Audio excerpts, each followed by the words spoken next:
As Chris mentioned, I'm Josh Pedroso, VP of Client Solutions here at Employers Health. And our Client Solutions team has the privilege of working with employers across the country every day to try and navigate this wild, wild west of benefits that we have. I have the pleasure today of being joined on stage by three distinguished benefits professionals. And if we could get started, and each of you could tell the audience a little bit about yourself, your role at the organization, and then the organization that you're representing today. So, Candace, would you like to? Yeah, sure. Thank you. I'm Candace Schaefer. I'm the Associate Vice President for Benefits and Payroll at Purdue University. And so we are a Division I, R1 Research Institute land grant in Indiana. We serve 25,000 members on our faculty and staff plan. And my team is also responsible for our student insurance and graduate staff plans, as well as about 1,000 members on the Purdue University Global Plan, which is Purdue's online university for working adults.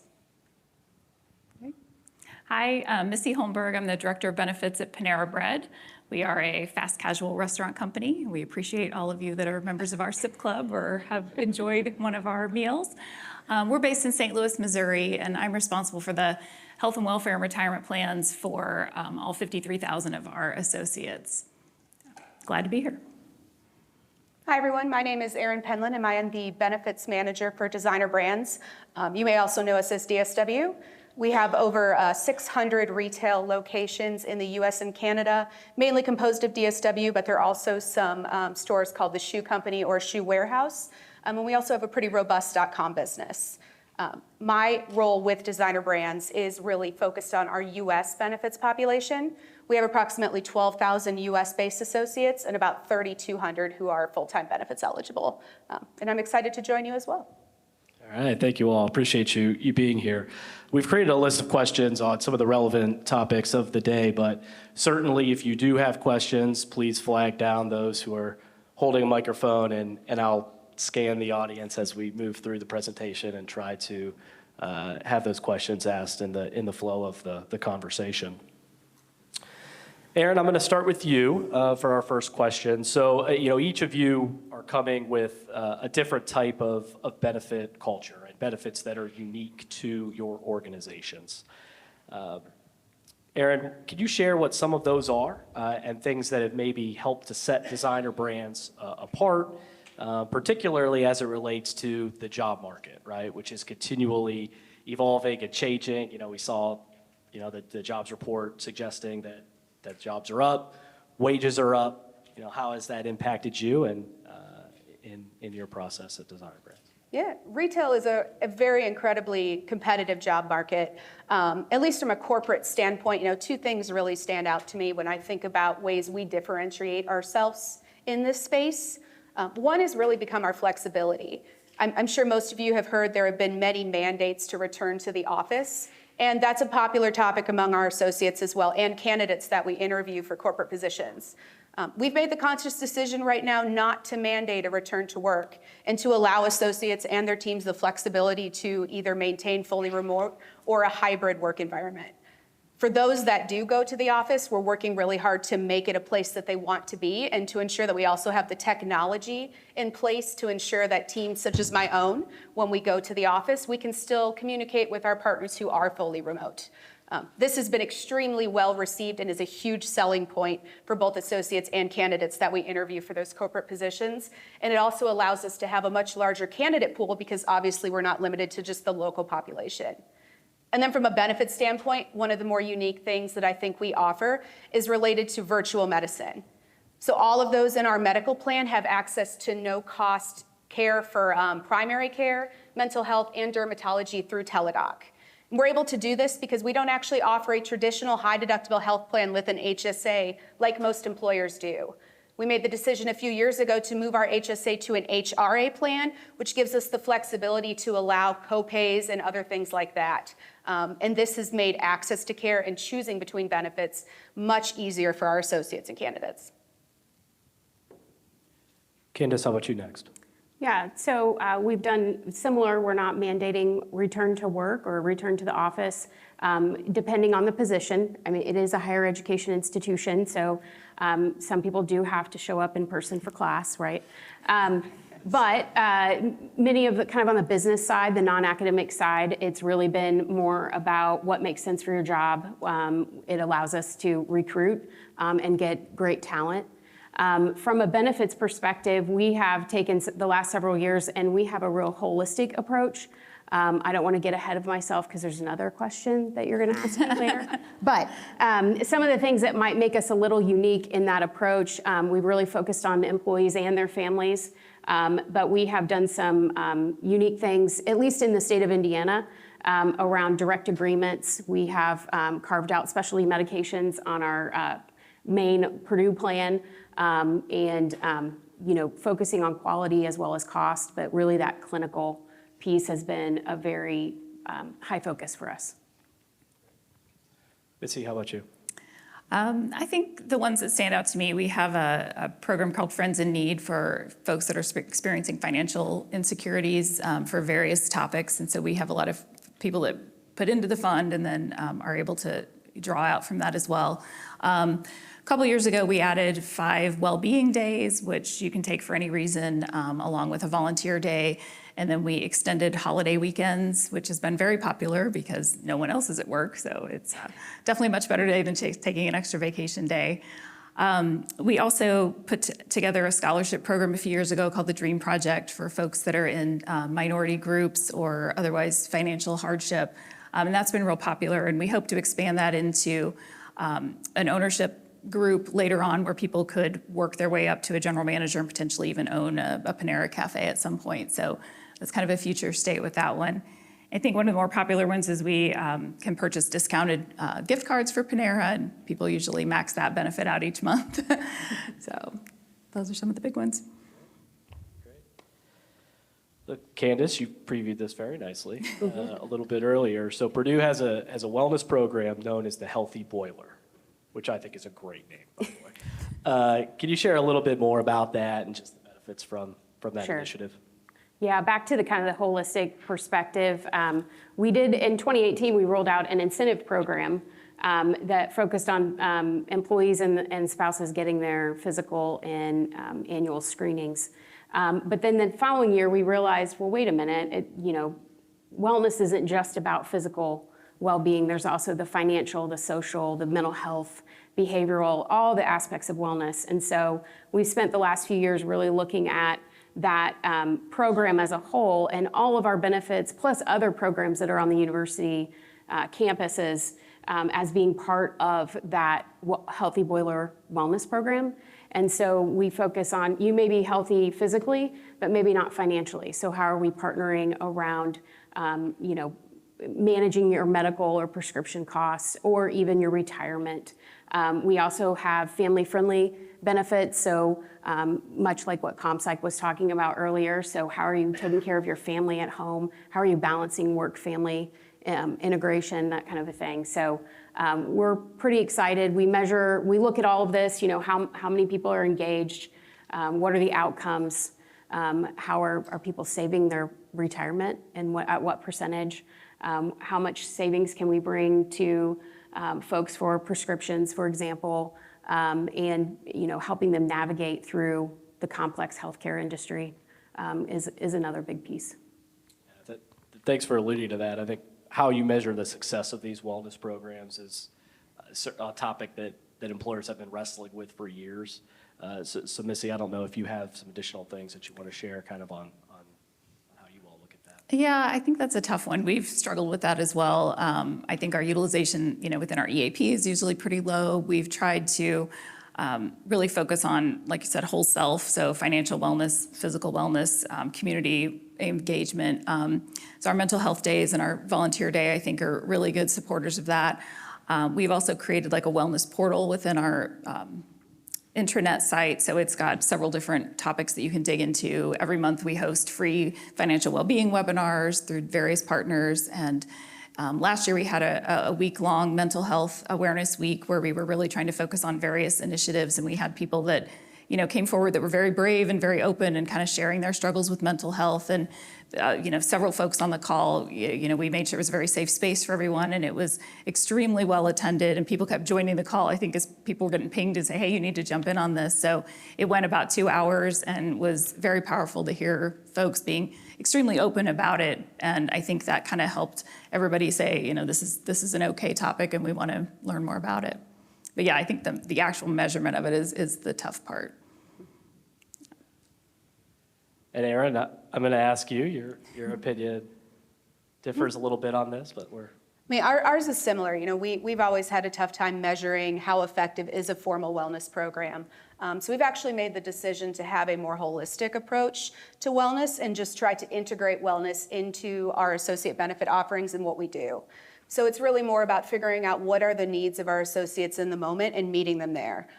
A recent example I can think of is we were hearing a lot from our stores and our store managers about they didn't know how to support their associates with mental health, and they didn't understand our EAP program. So we organized 2 one-hour in-depth training sessions for those store leaders, took them off the floor, and actually helped equip them with the tools they need to support themselves and their associates. So it's very flexible, and it just kind of helps us with what we need in the moment. But to your point, it is very difficult to truly put an ROI on it because it is just kind of in the moment and how it works for us. Great. Let's shift gears a little bit. Let's talk a little bit about communicating benefits.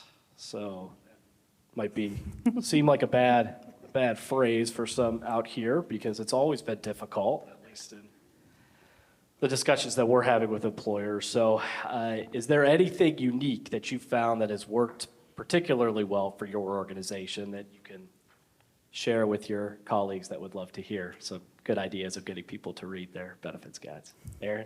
I mean, this is a passion project of mine and my coworker Brandy out there. I think we do things a little bit differently at Designer Brands in terms of our communication and how we talk about benefits.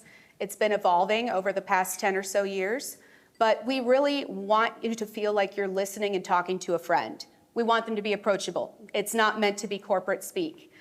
We use a lot of humor, GIFs. Brandy has started a few TikToks for us that we've sent out to associates. We use jokes as our subject line for our monthly benefits newsletter. And I can tell you that people pay attention. We routinely get notices and responses from VPs and above that say, oh my gosh, you hooked me in with these cute animal memes, and then I actually read it and I learned something. So it just takes something to draw their attention in. And we have over 70% open and click rates on these newsletters. So people know that when they get them, it's engaging. And then the other thing I'd mention, I'm sure you guys have heard this before, but make those messages targeted. Take that extra time to make sure that what you're telling folks in a newsletter or email is relevant to them. If you're sending out information about how to use your dental benefits, don't send that to people who aren't enrolled in the dental benefit. It's white noise to them. And so if you can get your population to understand that when you're talking to them, it's relevant and personable, they'll pay attention. That's great. Missy, how about you?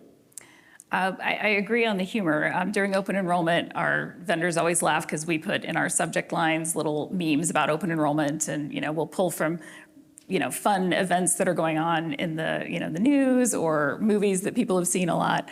So that's always grabs people's attention. We've started putting notes on the pushing out to Outlook calendars that open enrollment's starting, one more day of open enrollment. That was really popular the last couple of years. We've all changed our taglines to have different QR codes for our EAP with some sort of a tagline around that. So that's been really good. I think one of the things that's been helpful is we've finally been able to crack a little bit into getting onto regional managers' meetings. So we'll go for 5 minutes and talk about the EAP or talk about our benefits. And inevitably somebody's like, I had no idea we had that benefit. Exactly. So that's one of the great things. I also agree with the targeted messaging. We've been doing that for a while as well. If we're doing a session on financial wellness in your 20s and 30s, we'll send it out to people who are in their 20s and 30s, trying to target that. Of course, everyone's welcome, but again, when you send it to 53,000 people, it kind of becomes background noise. Candace, right now. Yeah, I agree with Erin.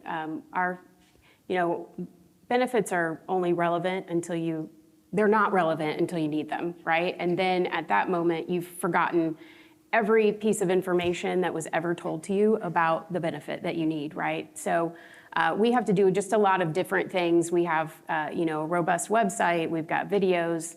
We do the emails. We do home mailers. A lot of times we'll partner with our vendors and do some co-branding so they can kind of tie in. This vendor is supported by Purdue Global or Purdue. But one of the most unique things that we've done now, several years now, is we call them benefit statements. So about a month before open enrollment, we have it's personalized with the employee's salary, days of vacation they've taken, their contribution to retirement, and then all of their benefits that they've elected that current year. And we outline their cost, the university's cost, so they can really see what is their total rewards. And it's become so commonplace for folks to get that in the mail that they end up bringing it to open enrollment session, or they'll refer to it and say, well, this is what I have this year. I just want you to help me get this for next year, right? So it's become a staple in our communications. Sounds like a great tool. Jumping off the communications question and moving a little bit more into specifically into some questions around the PBM and drug industry. CVS announced plans to launch the biosimilar for Humira on April 1st. Obviously, huge announcement. Humira has been the number one drug in a lot of employers' book of business for many, many years, until some other medications that we'll talk about in a second overtook Humira. So when you heard this news as an organization, how'd you take that?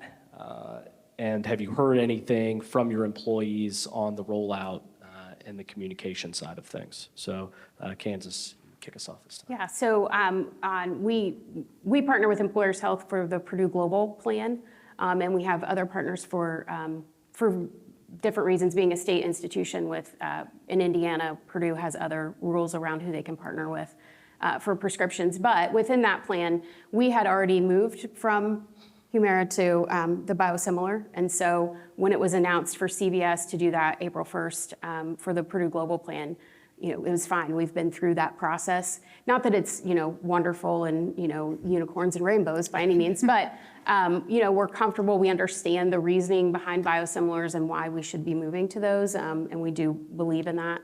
And so is really just kind of preparing. What are the communications? How do we prepare our impacted members? And being prepared for the feedback, right? A lot of times they have questions.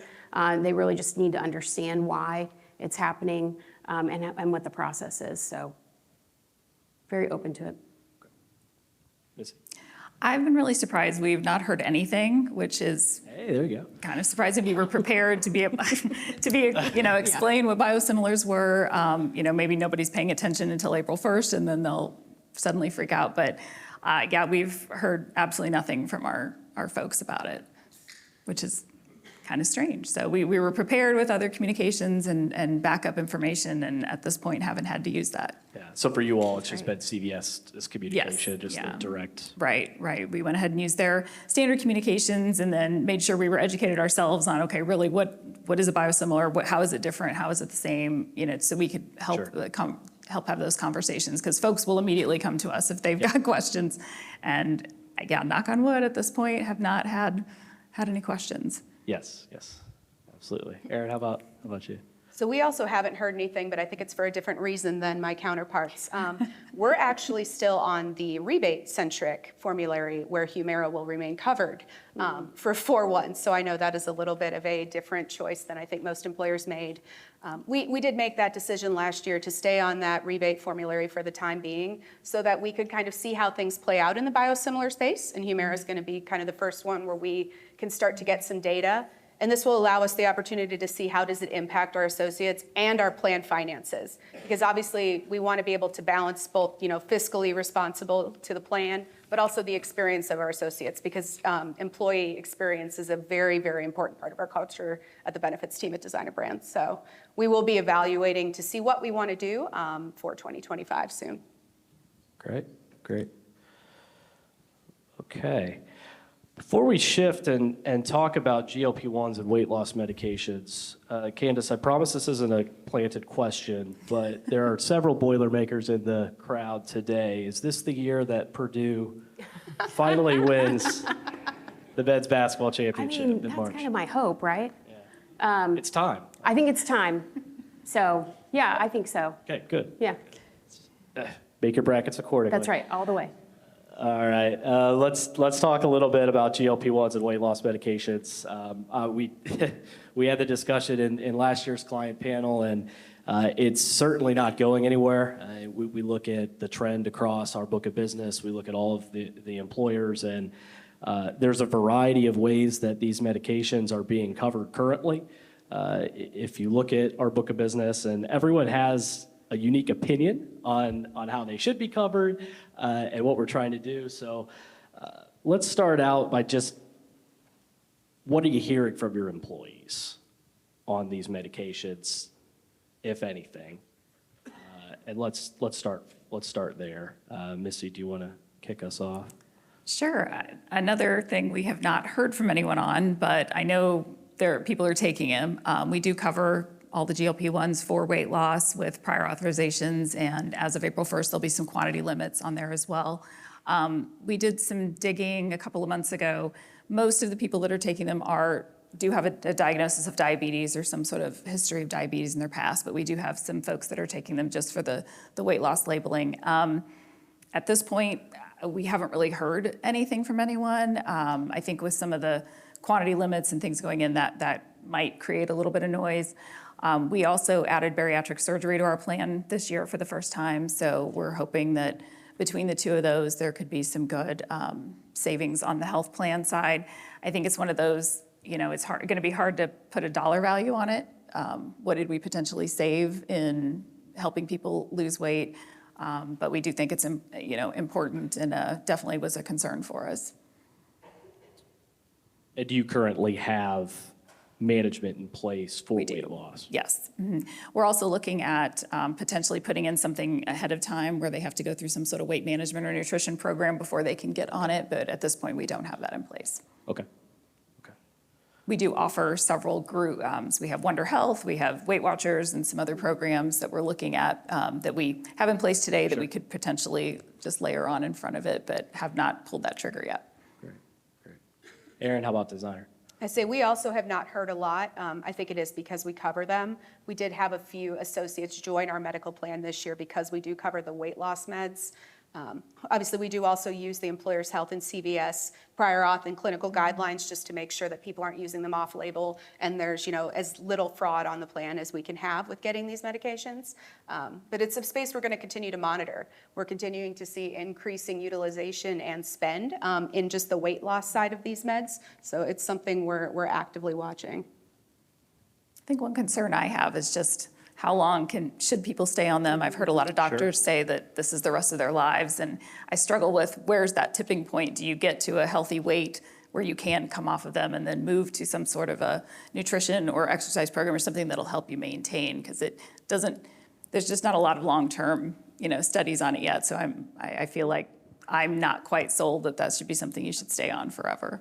Yeah, and a limited amount of time that they've been on the market, Right. right? So there's just not that much data. Candace, how about you? Yeah, similar to what Aaron and Missy have said, we do cover them. We use the prior auth that's out there as well. We're also looking at developing we have an employer health clinic at Purdue that's located in all of our campuses, and we're looking at that partner as our kind of our clinical resource. And do we develop a program similar to what Missy mentioned about they have to be in coaching, or we have dietitians or behavioral health counselors, because there could be lots of reasons why weight is an issue for someone. But we've seen the success already in our population health data. We collect biometrics, and so we've already seen some medically positive weight loss that's happening in our population. So now the question comes, which I think we're all learning as we go, right, with these medications, is how long can they stay? Should they stay? Do you get to a point where you're at a maintenance level, right? And you can kind of maintain a low dose for a while just to help. But we're anecdotally hearing from the wellness coaches about how, fantastic the medication is for someone who's struggled, all their life with weight, to finally be able to manage their weight successfully. And we know long-term, again, how do you measure it, right? The cost avoidance that we'll all have, right? If someone can lose weight, what medical ailment are we preventing them from having, because they're now at a safe weight or a healthy weight and can maintain it, so. Each of you alluded to this a little bit with your answers, right? But so the medical coverage of these medications is certainly playing a big factor, right, in the way that you're covering it on the pharmacy side as well. So you're trying to look at it holistically and weaving in. Yeah, and not just blanket covering, right? We want to really, again, holistically look at how do we support the employee or the family member to have success, both short-term and long-term, because that's where you get the gain on the medical plan, right, and the savings, but also just the long-term health. Any plans right now to alter the coverage of any of these medications? Unknown.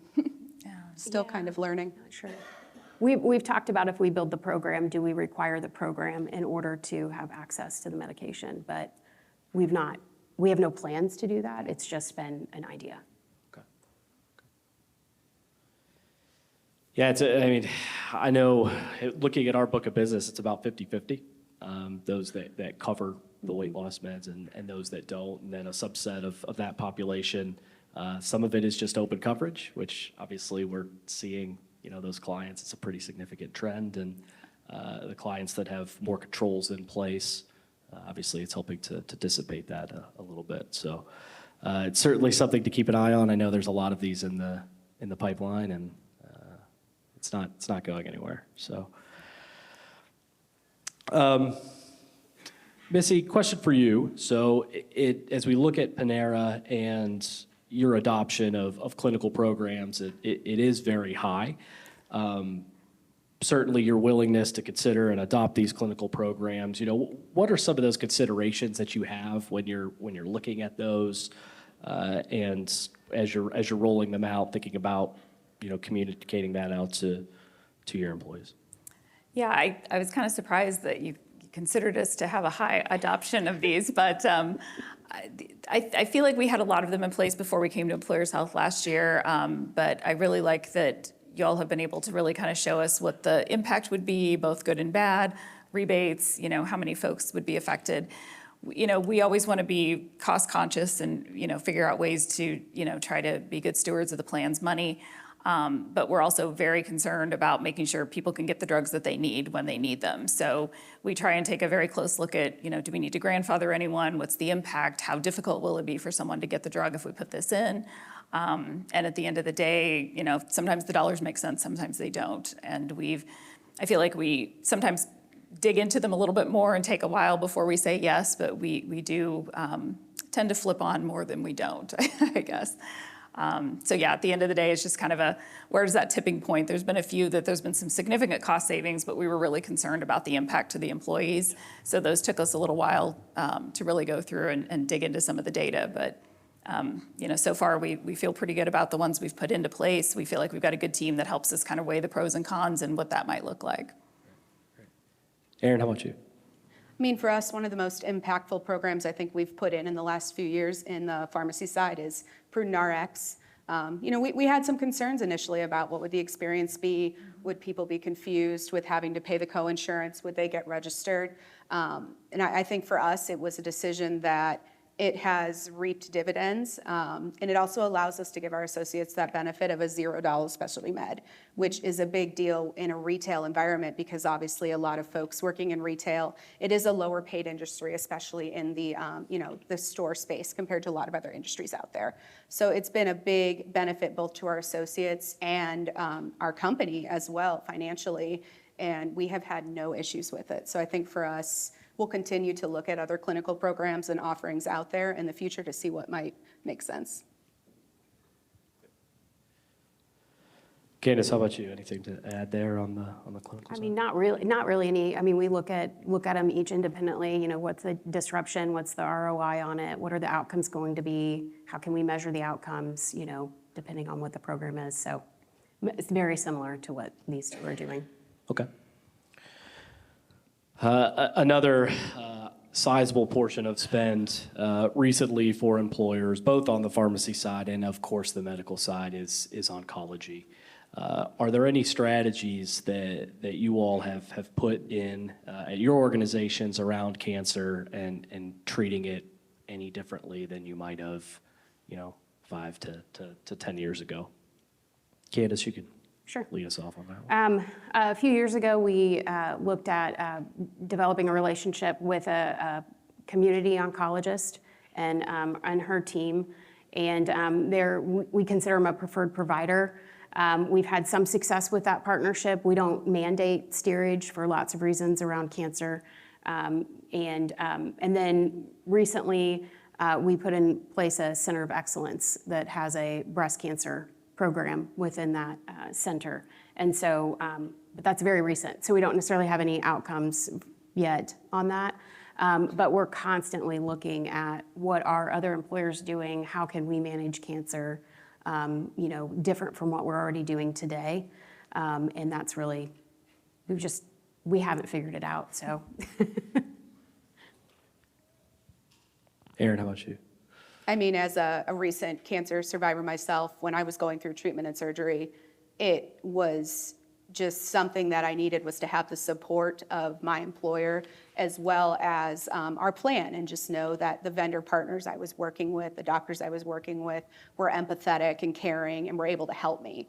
And so while we haven't made the decision to put a formal program in place around cancer, I know just from my recent experience, one of my passions in every vendor and everything we do with these kind of things is making sure that the vendor partners we're working with are providing empathetic and caring service to our associates, because that can go a long way in helping them stay. And I know it doesn't obviously impact the plan financials, but it can help with that retention, letting them know that their employer values them.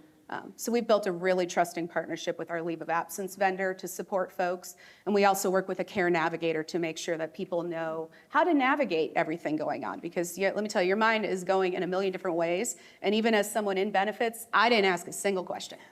Not one. I didn't question anything that my doctors told me to do. And so, thinking about if I'm not asking questions, how is the average person who knows nothing about benefits? What are they doing? So making sure that people know where to go and they have resources is kind of where we've started today. We do continue to look on and off at more robust oncology programs like a City of Hope. We've checked those out in the past, but at this time, it's not something we're looking to add as a standalone. Missy, how about Panera? We've partnered with Anthem with their cancer program, but we've been with it for coming up on a year now. We're not sure it's got enough of what we were looking for. It seems to be more of a disease management program with, they make the outbound calls, they wait for people to call back, nobody answers the phone. So we were looking at another group that has a cancer navigator program that tries to really get to people before they start treatment, because once you start, it's really, really hard to change that. So I think that may be the better way to go. So we're still evaluating. Where we really seem to have a problem is just with screenings. Our screening rates are really low, so we're trying to do more on getting people to go for their annual checkups. And this was even pre-COVID. We had really low uptick rates on our across men, women, young, old. It didn't seem to matter. So we're just trying to get people to go get their screenings, hopefully catch things early. So we're doing a lot more education around that. We're doing, e-birthday cards and, sending things to people's homes around all the different, Heart Health Month, Cancer Awareness Month, whatever. So trying to just educate people better on get these things caught early. You'll be much better shape. That's great. Next question, Missy, on a little bit lighter note. What is your favorite item on the menu at Panera? I tend to go to the pastry side of things. The chocolate croissant is fantabulous. Just heat it up a little bit. Very ooey gooey.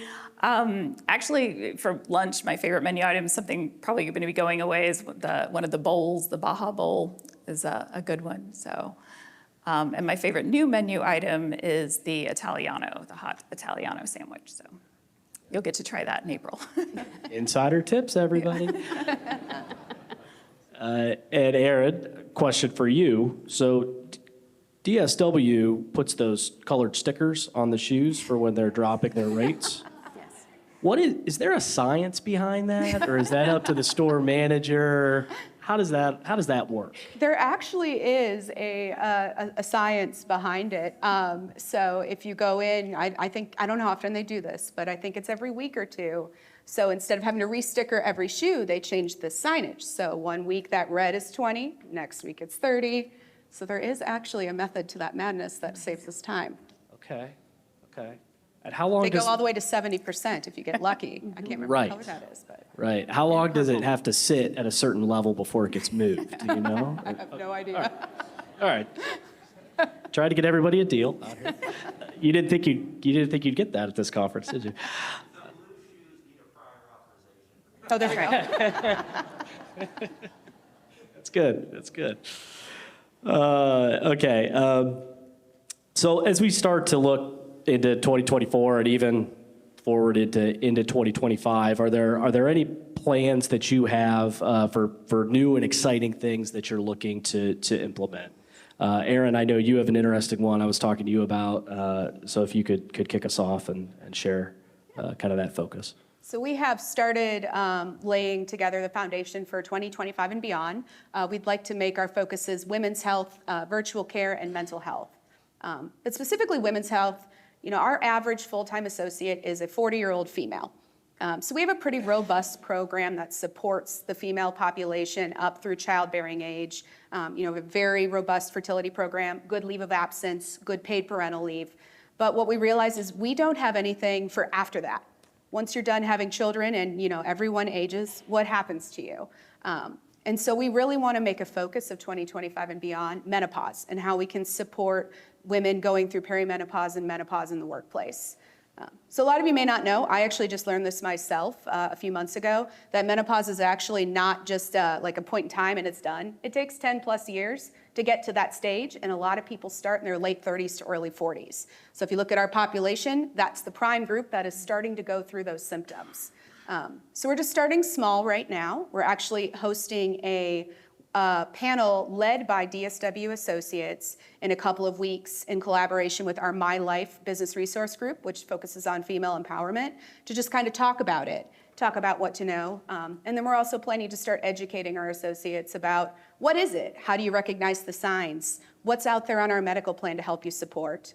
And obviously, we don't know what we'll be doing there, what we'll be doing past that, but it is an area we want to watch.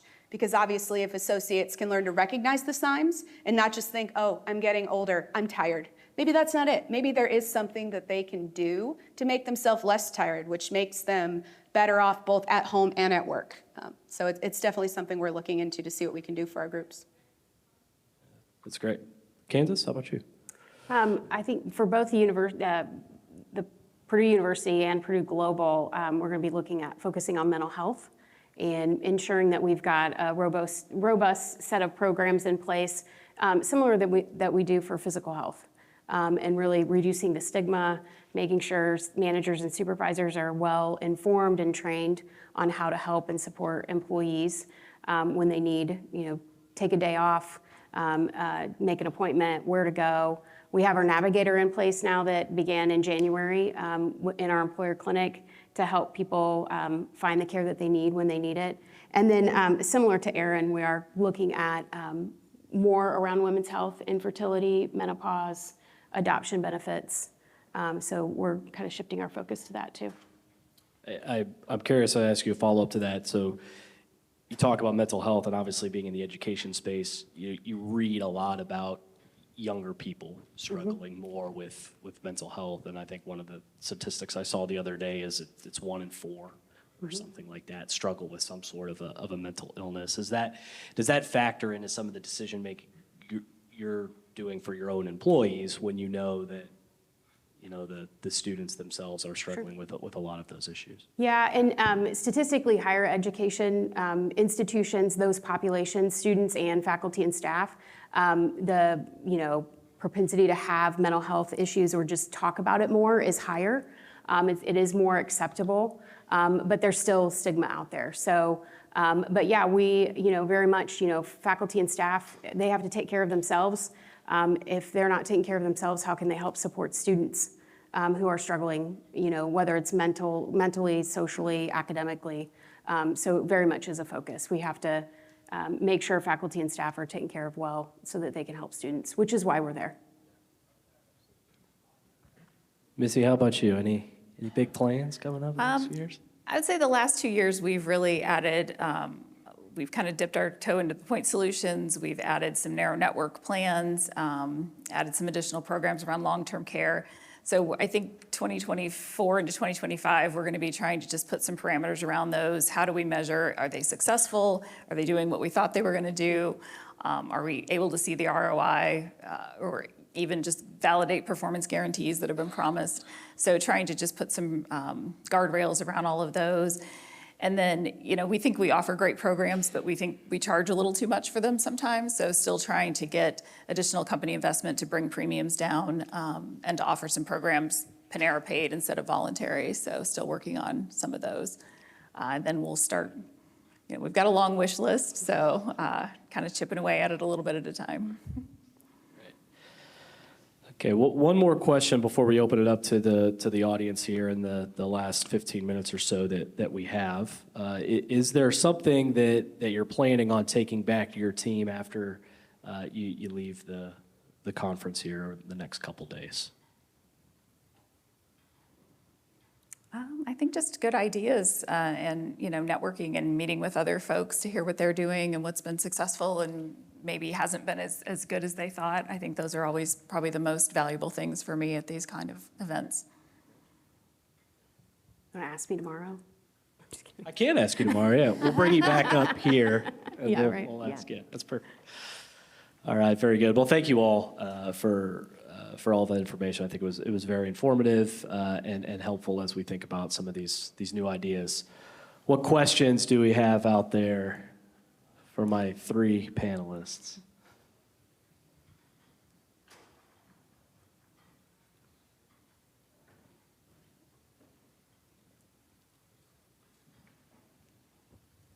Hi, thank you all. So my question is, as heads of benefits in HR, you probably get calls and emails all the time from different there's so many point solutions out there. There's so many vendors. You're probably getting pestered all the time. Most sales guys are really sleazy too. You guys know that.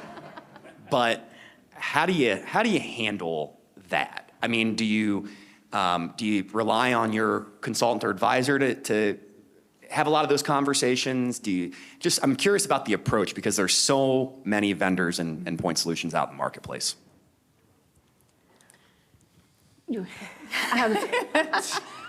I mean, it kind of depends on the day, Eric. Yeah, and it also depends on what are we thinking about, what are we looking at. We have a lot of contracts between Purdue Global and Purdue University, right? So we're constantly looking at various things depending on what plan we're thinking about, or even the students. And so a lot of times, if it's relevant, I mentioned we're looking at women's health, menopause, right? So those that come through, I'm probably going to read it. I have a great team that kind of manages that process. Brandy's actually in the audience, so she knows I just forward it to her and be like, here's one to check out, right? But, if it's, if we've just closed an RFP and we're just really not, and again, it also depends, is it a almost spammy? Or is it a legit reach out information? You might get a nice thank you. We're not really looking at this right now. Hold on to it kind of thing. So really just depends. Mm-hmm. I would agree. I mean, there's sometimes I try to be honest and upfront too. Like there are a few vendors I have actually responded to knowing it's not something we have in our budget or roadmap to implement right now, but I at least want to get information and tell them, please send me updates. But most of the time, we work really closely with our consultants at Willis Towers Watson as well to help us navigate these and set up meetings if it is something we're interested in. But I do keep them all. I have a folder in my Outlook that's just called potential vendors, and I have actually gone back to it if, maybe that time isn't the right time, but 5 months down the road, we might be looking and then, hey, you know what, I can reach out and respond to you then. So I don't always respond to everyone because I do get 2 to 3 dozen of them a day, I swear. But I do keep them. So it really depends on the moment and the topic. Some of them have some interesting ways of approaching. Yes. I had one the other day around it was like an EAP mental health one, and I was like, no, happy with our current program. And they came back with, oh, so you're not interested in your employees' mental health? I'm like, that's not what I said. And now I'm not liking you very much. So it was, delete, yeah, it was just a strange response I felt. But yeah, I agree. I usually look at them, and if it's remotely something interesting, I'll go out to their website. I do send a lot to our consulting group, kind of get their thoughts. Have they heard of them? What does this sound like something we should maybe dig into a little bit more?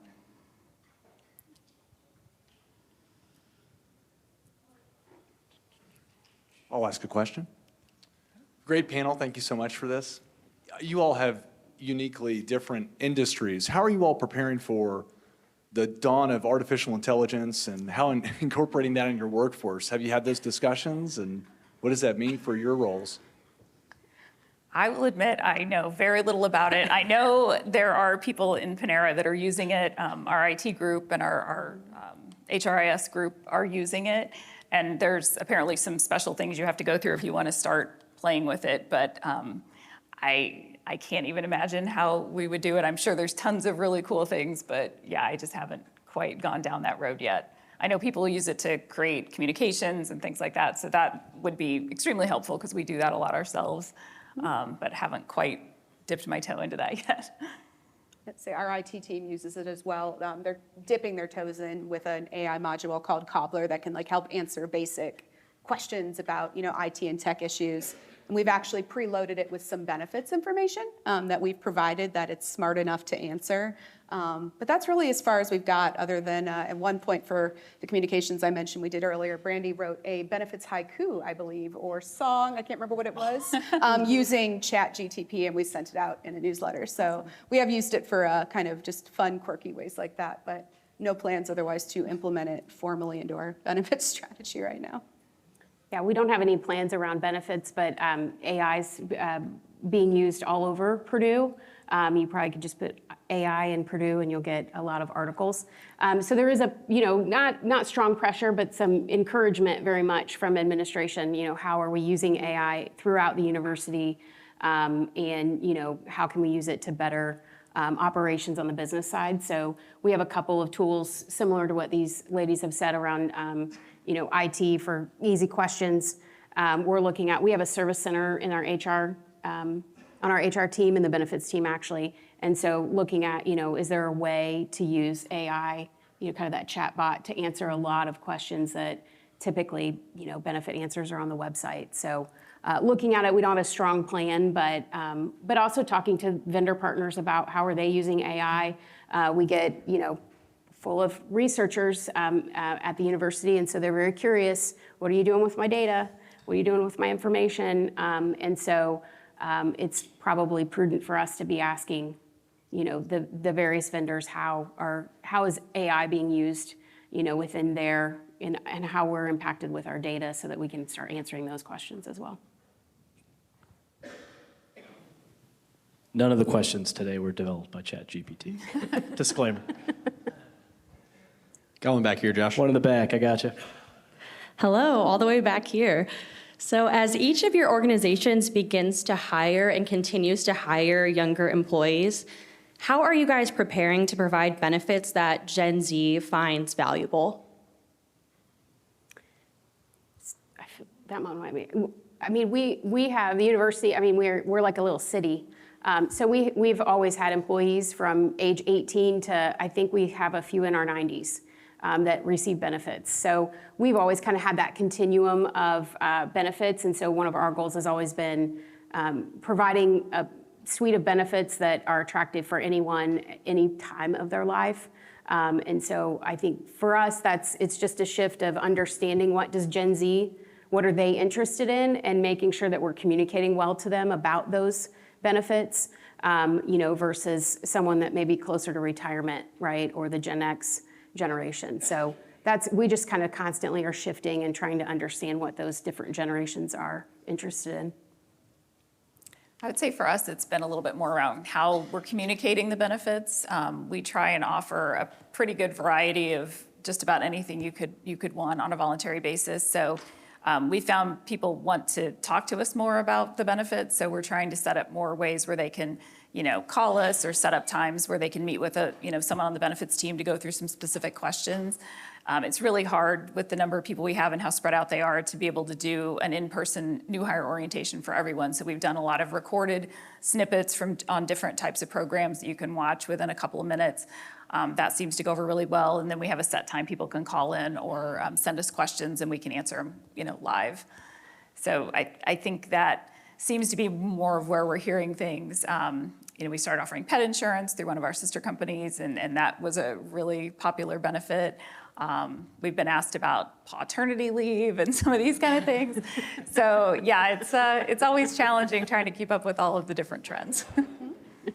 Yeah, I would echo what they said. We're continuing to monitor our workforce. We already have a decent amount of Gen Z in it because especially when you add our part-time associates, I believe the average age is under 30. So there is a large portion of them out there. So we're constantly looking at things like, I know student loan repayment is something that we're watching. No decisions have been made, but a large portion of our population is impacted by student loans. Is it possible that down the road, could we implement something through the Secure Act where we could provide them a 401k match? Because they, make sure they're educated about retirement. They're young, they're not thinking about that. How can we talk to them about beneficiaries? They think they're invincible. They don't understand life insurance. So we've been trying to put a lot of thought into making sure we're reaching the different groups and educating them while we can, but then also looking at the new benefits that are out there that we may not have today. Anything else? Oh, yeah. Hi, Ethan Peterson with Hub International. I was curious, gene therapies, with all the high-cost gene therapies coming out right now, if you guys are seeing any claims that have hit your plans, what you guys have in place, if anything, to handle those.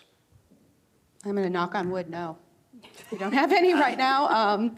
It's definitely something we've been monitoring for a few years, but it hasn't come up. So we've been grateful not to have to actually, be impacted by it. But we honestly, we don't know what the answer is to gene therapy yet. Is it a carve out? Is it what they were talking about earlier with possibly lasering that person and, paying for it as a fixed cost? I honestly don't know, and I'm hopeful that we don't have to figure it out for some more time.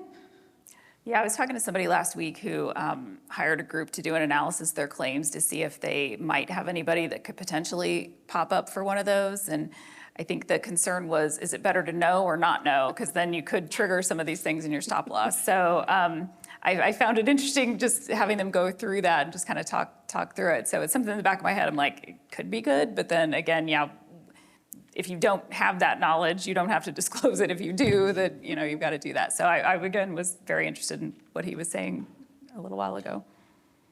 We currently don't cover them, but we're paying attention to them.